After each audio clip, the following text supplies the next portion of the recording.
Corruption, expiry یا عملے کی نااہلی، ڈیرہ غازی خان میں سرکاری اسپتالوں میں دی جانے والی مفت ادویات مریضوں کو دینے کے بجائے شوریہ کینال میں بہا دی گئی ہیں۔ آپ کو بتائیں کہ کرپشن، ایکسپائری یا عملے کی نااہلی کیا کہیں اس کو، ڈیرہ غازی خان میں سرکاری اسپتالوں میں دی جانے والی مفت ادویات مریضوں کو دینے کے بجائے شوریہ کینال میں بہا دی گئیں۔ ہمارے ساتھ موجود ہے ہمارے نمائندے طارق مسوانی بتائے گا کیا معاملہ ہے، کیوں نہر میں بہا دی گئی یہ ادویات؟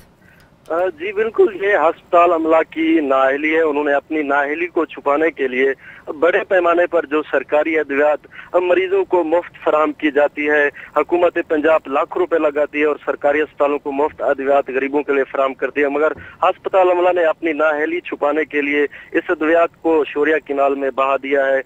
اس ادویات کو دیکھ کر جو ہے نا علاقہ مکینوں نے تشویش کا اظہار کیا، جبکہ میں آپ کو بتاتا چلوں کہ ذرائع کے مطابق جو ہمیں بتایا گیا ہے، یہ تحصیل ہیڈ کوارٹر ہسپتال کوٹ چھٹہ کے عملے نے اپنی نااہلی کو چھپانے کے لیے ہزاروں روپے کی مالیت کی جو ادویات تھی سرکاری، اس کو نہر میں بہا دیا ہے۔ اس حوالے سے طارق مسوانی، کیا سامنے آ رہا ہے؟ کیا کرپشن تھی، نااہلی تھی، یا ادویات زائد المیعاد تھی جو ان کو بہا دیا گیا؟ کیا دوائیں بالکل ٹھیک ٹھاک تھی؟ کس وجہ سے ان کو بہایا گیا نہر میں؟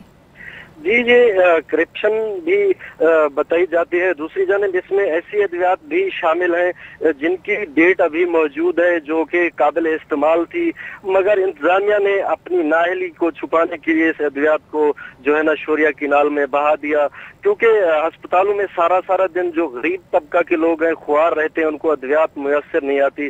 دوسری جانب ہسپتال انتظامیہ کی یہ روش دیکھنے کو ملی ہے، انہوں نے بڑے پیمانے پر سرکاری ادویات کو شوریہ کینال میں بہا دیا ہے۔ جی، جو ادویات بہائی گئیں وہ زائد المیعاد نہیں تھی۔ بہت شکریہ طارق مسوانی، اس حوالے سے آپ ہمیں بتا رہے تھے۔ گوادر کا رخ